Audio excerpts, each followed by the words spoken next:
Good evening, Estonia and Tallinn. Thank you so much. Thank you so much for being here. I appreciate all of you, and I don't say that only as a compliment. When I started speaking, I often spoke to empty audiences. I remember one occasion when I spoke to one person in the audience, so I appreciate you taking your time and being here with me on a Friday evening. My name is Timo Kiuru. I am from a small village in Finland called Nurmijärvi, and I work globally as a creative director nowadays. And every now and then I also write books. So come and say hi to me. I brought a few copies with me if you want to get a copy of my new book. I'm a believer of hard creativity. I'm a believer of business-driven creativity. I don't believe in fluffy, cute creativity, but something that is business-driven, something that enables all of us creatives to make a greater impact in the world. And a good example of it was in 2014 and 2015, when I was responsible for the world's biggest advertisers, Samsung's global flagship product launches. And it was a lot easier for me and our creative team to go to the headquarters of Samsung, because the global media attention of this launch was 3 times bigger than the previous launch. At the same time, when I believe, or as I believe in the business and the hard nature of creativity, I also believe in the abstract nature of creativity. So I always wanted myself and the members of my team to approach their work with the mentality of an artist. This photo is from Paris Fashion Week from 2015. And as we were working on this project, there was an agency called Brooklyn Brothers who came up with the global slogan or the tagline of the launch, and that was "Beauty meets purpose." And our creative team was working on this project, and then there was an architect from Serbia. His name was Zlatko, and he came to me that, "Timo, you realize that this is Alvarado, right?" I was like, "Oh yeah, that's true." Alvarado is the godfather of Finnish architecture. So the thing I'm going to talk to you guys about this afternoon or this evening is the meaning of customer experience in business, in no matter what kind of an organization or business you have where you work at. And I speak to creative audiences, but I often speak to business audiences also. And I was speaking for SAP, the global software giant, a few weeks ago, and I understood that at some events, if you don't talk about numbers, no one will listen to you. So let's define why this matters. So 90% of companies say that they compete mostly on the basis of customer experience. So if we look at this audience, pretty much everyone is like, yeah, this is important, this matters, this is the thing that we compete on. And then if we ask companies, and especially CEOs, 80%, so pretty much still all of you, 80% of companies say that they deliver a superior customer experience. So we're doing good, right? But then, oh no, 8% of customers agree. And this is the thing that we will talk about today. The title of my presentation is "I Love You Too," and I believe that is the mentality how you need to think about customer experience. And in order to define how to make a better customer experience, we need to take a look at where does an experience come from, or what are the elements of an experience. The thing that I won't talk about today is customer service, which is a huge part of customer experience, but let's take a look at the other parts. And before we get this party started, I can sense some great enthusiasm. I think this is the most enthusiastic Estonian audience I ever spoken to. Let's give a big round of applause to Halina and Lina and the rest of the team of this event. We're almost at the end of it, so once before we start, big round of applause. All right, it's starting to sound more like a party, isn't it? All right. So the first thing about customer experience, that customer experience is no bullshit. In fact, in my opinion, it's the last piece of evidence. It's the only thing that we trust, the only thing we can rely on nowadays anymore. And many of you, how many of you are married? Raise your hand. Quite many. How many of you have ever given a gift to your spouse, and you know before he or she says anything if she's gonna like it. Yeah? That's the power of an experience. An experience is born in the unconscious part of our brain, and it is the thing that we truly trust nowadays. And the first thing when we start to think about how to build a customer experience, in my opinion, is to forget branding. Because in my opinion, actually the word brand is a pretty shitty word. And some of you might be thinking now, like, why does he say that? Well, there's two very clear reasons for that. First of all, if I ask any of you, any of the members of the audience, what does a brand mean? All of you are going to give me a bit of a different definition of what is a brand. So why do we keep on using a word when we don't even know what it means? And secondly, when we hear the word brand, the connotations are not that nice. It's not something easy to relate to. It's not something easy to approach. So I think a big change that has happened in business in the last 10, 15 years is that internal matters now more than ever. And I believe that if you want to build an amazing customer experience, you need to start with building an amazing employee experience. I think modern branding is more about inviting people closer and closer and closer. Glossy images used to work, but they don't work as effectively as before. I think a modern way of thinking about it is that how do we look at who are our most loyal supporters? Then we go to those people, we ask them, why do you love us? And then we think, how do we all the time invite people closer? We see that these people are interested, let's give them something more. So it's more about creating magnetism rather than communicating with the loudspeaker. Nowadays, we talk about organizational culture a lot, don't we? This image is from the year 2016 when I was working in the United States, and I had been working in Korea before that and had really long hours and gained a bit of weight, so I needed to get back in shape, and I started a new hobby. I went to a gym called Muscle Farm. And I started paying attention to this gym. It was special. This company has had the most unique organizational culture I've seen in my life. And I've seen many organizations. I've worked for Samsung, Nokia, Microsoft, Google, McLaren, and so on. And this is the most special organization I've seen in my life. And one of the golden rules of Muscle Farm was that you never leave the weights on the floor. You always put them back on the racks. And this is, in my opinion, this is also a form of modern leadership. Because nowadays leaders have the ability to connect with the whole tribe with the use of social media. On this image are the coaches of the gym, Joseph, Carlos, and Kerry. And in the beginning, because this was a new hobby to me, they were giving me a lot of hard time. And I believe that we should hire people who have the guts to give us hard time and not only say the things that we want to hear. And of course, in the beginning, it was really difficult to me. And I truly started listening to what they were saying when I noticed what they did when they had a day off. They came to their workplace to work out every day. All the members of the gym, they were committed to the promise of Muscle Farm. The promise of Muscle Farm was to help all the members of the tribe to live a healthier life. And the thing about this gym was that normally when you go to a gym, they have a few personal trainers. One of the golden rules was that all the senior members of the gym, you were allowed to go there and ask for advice. So in reality, I had like 40 different personal trainers at my use.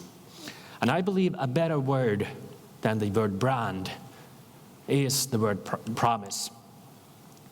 Muji, I'm sure pretty many of you are familiar with it. I think it's a good example of a global player who has been able to take their core promise of making our lives easier and simpler into practice internationally.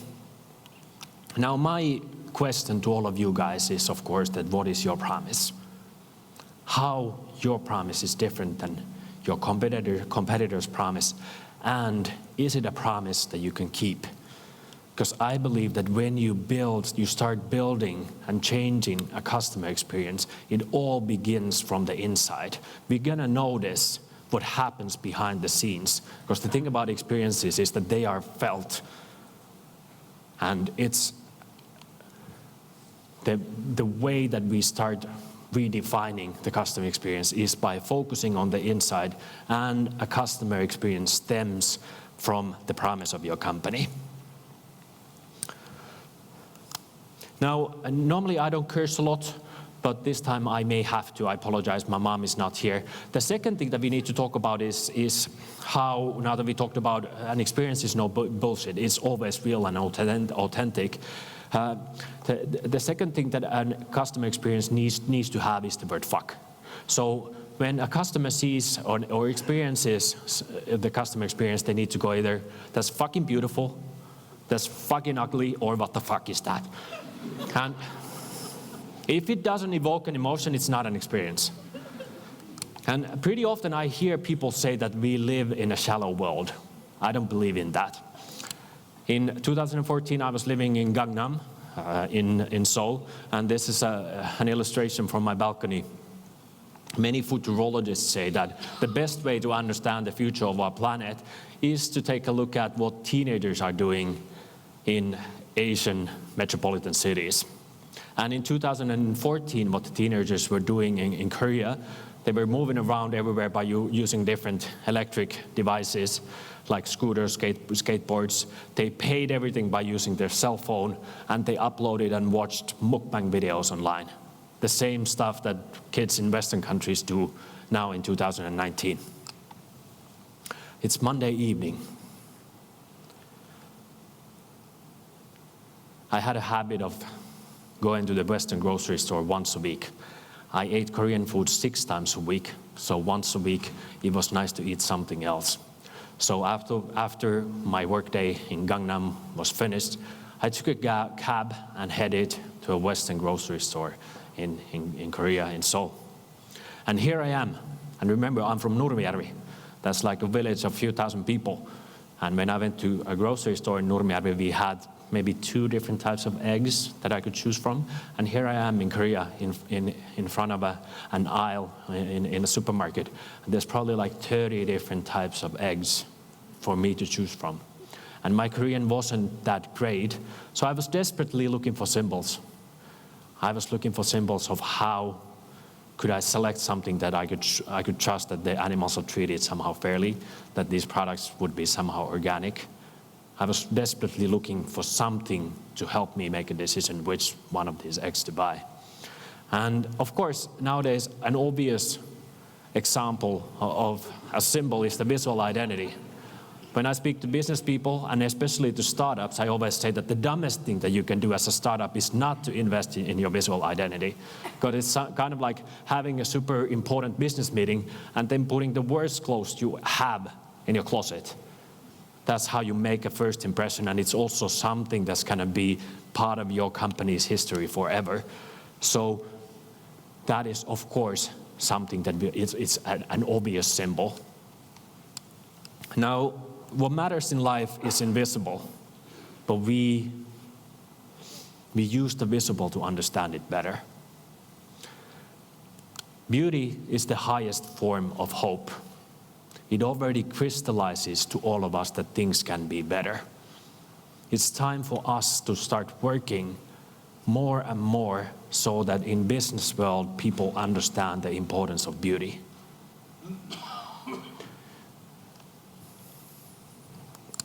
Of course, when we talk about symbols, not all of these symbols need to be visual. I believe that you should fill the world with the symbols of your promise. And FedEx, for example, the global logistics company, they used to have a policy that their customer service representatives would need to pick up the phone on the first ring. That was a symbol.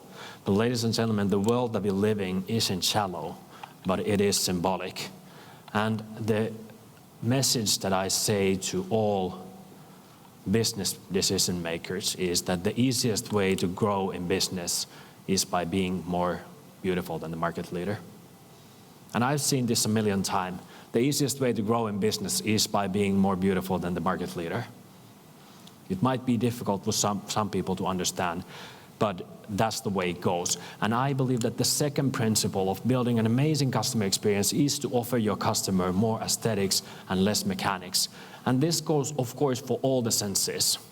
Have you ever wondered why the churches, why they're full of art, why they are so beautiful? Because we're drawn to beauty. Have you ever wondered why the churches sound so beautiful? Because we are drawn to things that sound beautiful. Have you ever wondered why they give the sacramental bread? You get the drill. Offer your customers more aesthetics and less mechanics. Now the question is, of course, that what is the dominant aesthetic of the future? Now for the last 10 plus years, we've been pretty obsessed with the iPhone aesthetics. The glossy metal, the shiny glass, the monochrome color palette. And even to some extent that people want to be as effective, as productive as possible. Some of us want to be half a machine, half a human. We use different gadgets, wearables, different technology to be even more and more effective and effective and effective. And I believe that a good way to understand where society is headed to is to follow fashion. And this is, of course, something that has been seen clearly in fashion already for a few years. How many of you follow fashion? Raise your hand.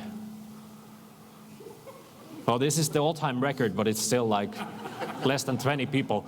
Everyone who didn't raise their hand, you should be fired.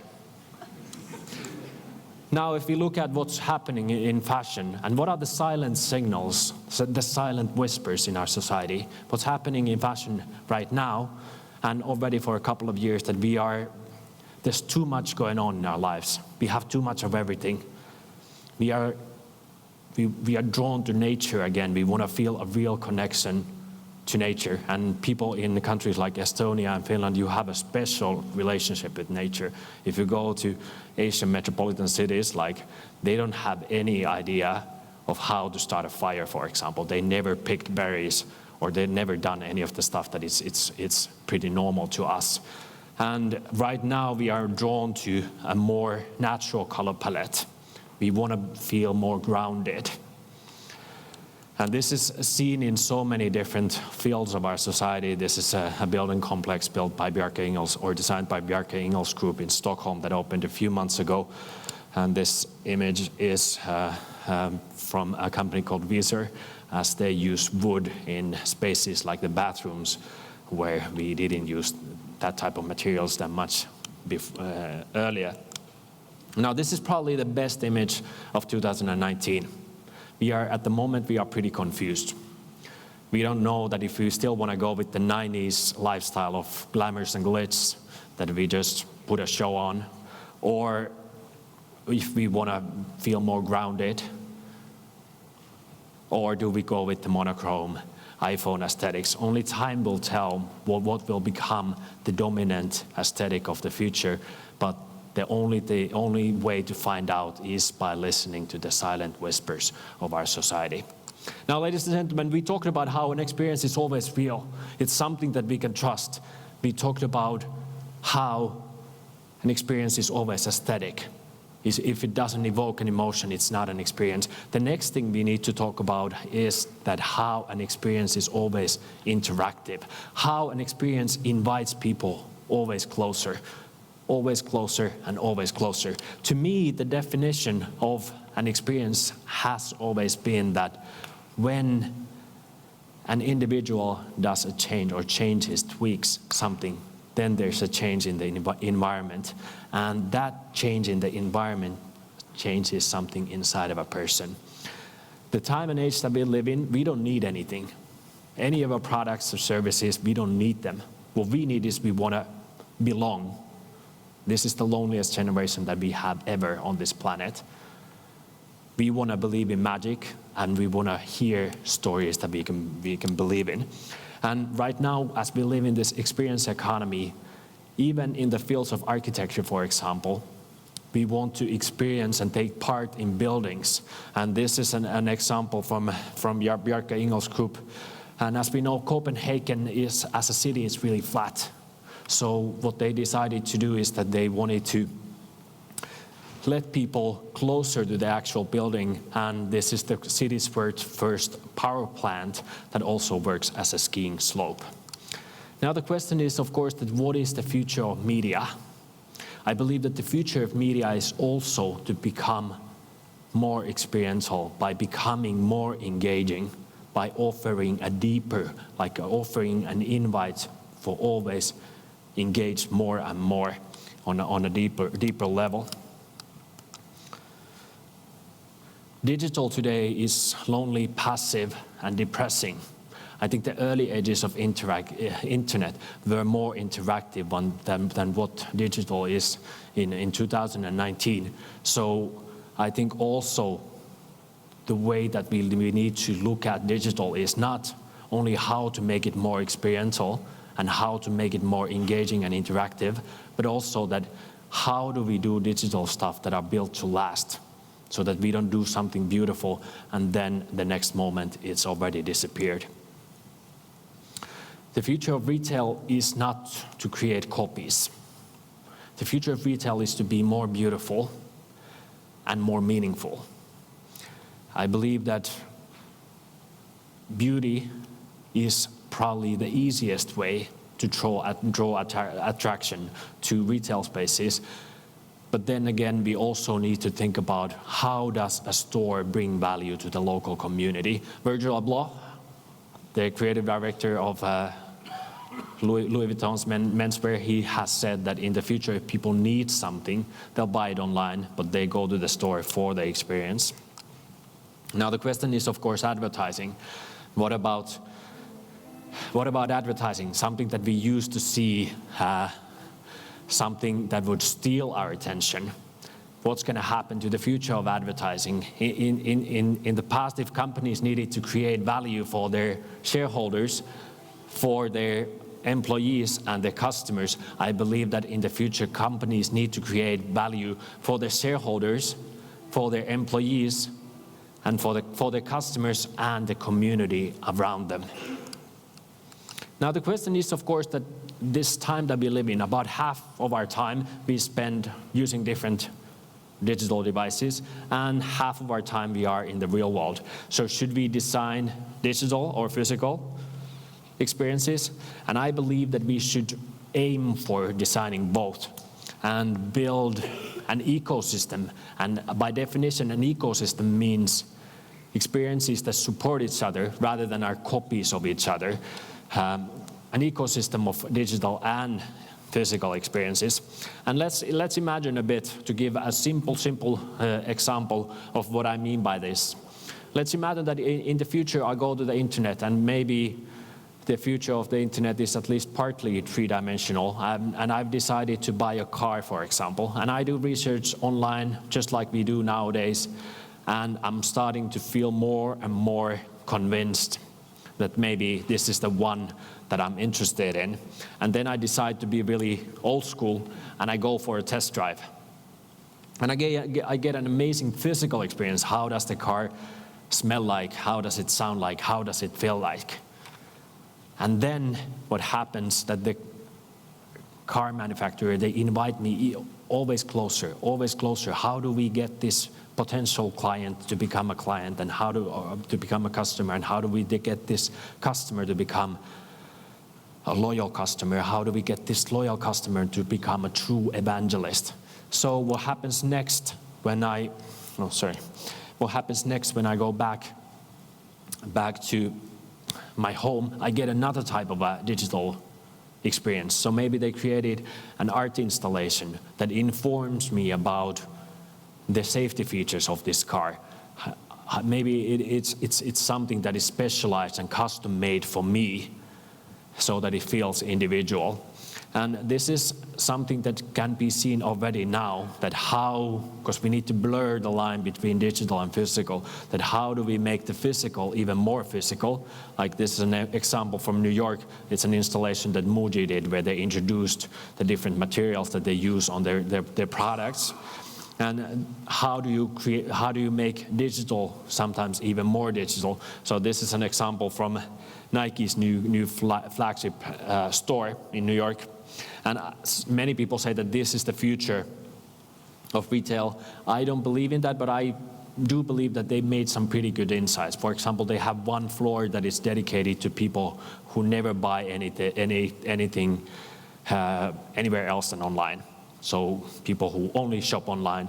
It's as fast, it's as convenient, it's as customizable as an online shopping experience. And then also they have some pretty good physical insights. For example, if you go to the fitting rooms, they have 8 different light settings, so you can see how the clothes look in different lights.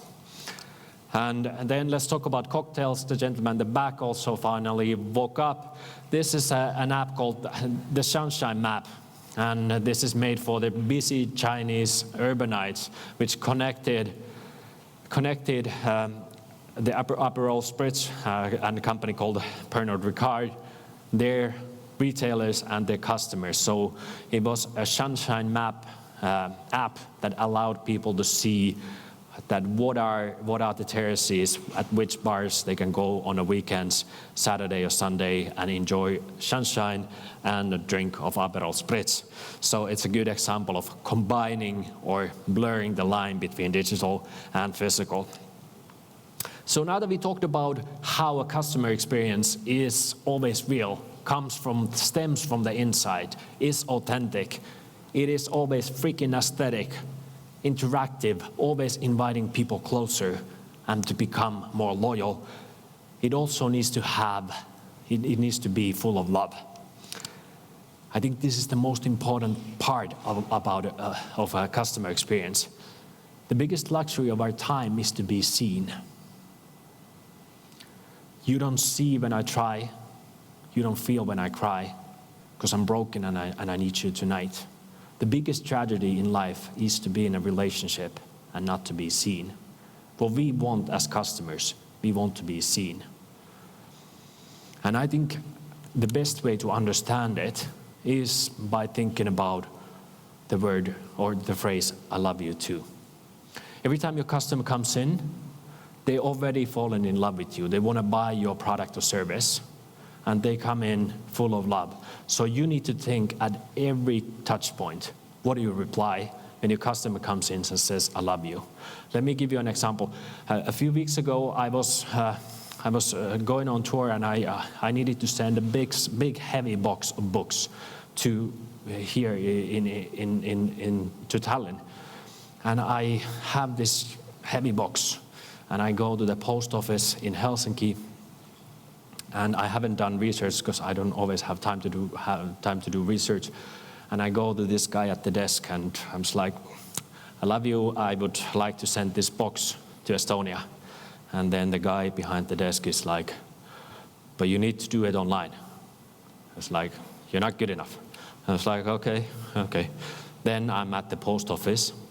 I go on my cell phone, and I put in the information there. And this time in a digital environment, I'm again, all right, Finnish post office, I love you. And they say, the address that you've given us is too long. And I'm like, what am I gonna do now? Like, what the hell can I do? I'm not able to take care of this in this post office that I am in, and I'm not able to do it online. I'm gonna call the client and say, can you change the address of your office? So you laugh now, but this is the key of a customer experience. And how many of you think that you're good drivers? Raise your hand. Don't lie to me. How many of you think you're good drivers? 80% of people say that they're good drivers. The same happens with customer experience. It's so easy to get blinded, to not notice. It's so close to us. So I feel that it's always a good idea to ask for an outsider's opinion that how we could make this a little bit better. Now, every now and then, as we know that it's important to say to your significant other that I love you too, but also every now and then we need to surprise them. Like all good relationships are full of surprises, right? And we need to give a small surprise in order to make things even better. And this is an example from Hollywood. In Hollywood, there's a small 3-star hotel called Magic Castle. This small 3-star hotel has seen its best days. It's not in the best condition, but for some reason, this small hotel has managed to become the 3rd best ranked hotel in Los Angeles among hundreds of other hotels. They created a moment of magic. They placed a small red telephone by the pool.